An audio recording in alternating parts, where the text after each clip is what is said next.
এখন আমরা যদি বিশ্বাস করি যে আল্লাহর পক্ষ থেকে কোরআন নাজিল হয়েছে, তাহলে এটা তো মেনে নিতেই হবে যে কোরআনে যা আছে সব সত্য, তাই তো?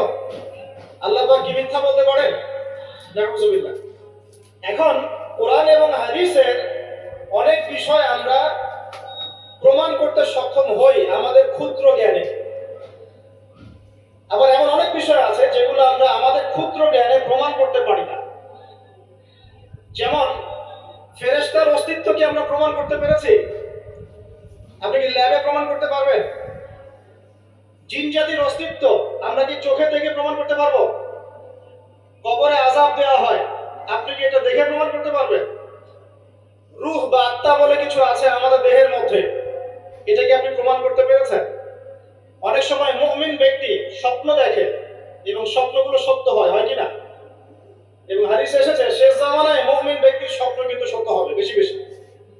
এখন এই যে এমন কিছু বিষয় যেগুলো আমরা বাহ্যিক জ্ঞান দিয়ে প্রমাণ করতে পারছি না, কিন্তু আল্লাহ রাব্বুল আলামিন বলেছেন এগুলো সত্য।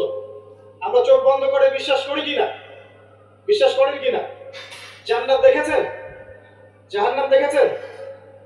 না দেখে বিশ্বাস করি কিনা? ঈমানের কয়টা পিলার বলেন তো দেখে ভাই? কয়টা? ছয়টা। কয়টা? আল্লাহে বিশ্বাস, ফেরেশতাগণে বিশ্বাস, নবী রাসূলগণে বিশ্বাস, আসমানি কিতাব সমূহে বিশ্বাস, পরকালের জীবনে বিশ্বাস, তাকদীর বা ভাগ্যের ভালো মন্দে বিশ্বাস। এই ছয়টার মধ্যে শুধু কোরআন এবং মুহাম্মদ সাল্লাল্লাহু আলাইহি ওয়াসাল্লামকে বাদ দিয়ে আপনি কোনোটাই দেখেন না। দেখেছেন? আল্লাহকে দেখেছেন?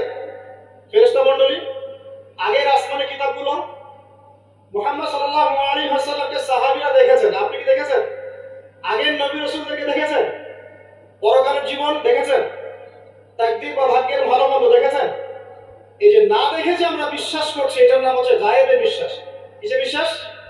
এটাই আল্লাহ পাক বলছেন আলিফ লাম মিম, যালিকাল কিতাব লা রাইবা ফিহ। আলিফ লাম মিম, এটা এমন একটা কিতাব যে কিতাব নিয়ে কোনো সন্দেহ সংশয় নাই। হুদাল লিল মুত্তাকিন, এই কিতাব মুত্তাকিদেরকে পথ দেখাবে। কারা মুত্তাকি? আল্লাযীনা ইউমিনুনা বিল গায়বি, যারা এই অদৃশ্যে বিশ্বাস করে, বলেন সুবহান। আল্লাহ পাকের আদেশ পালন করার নিমিত্তে, তার ইবাদত করার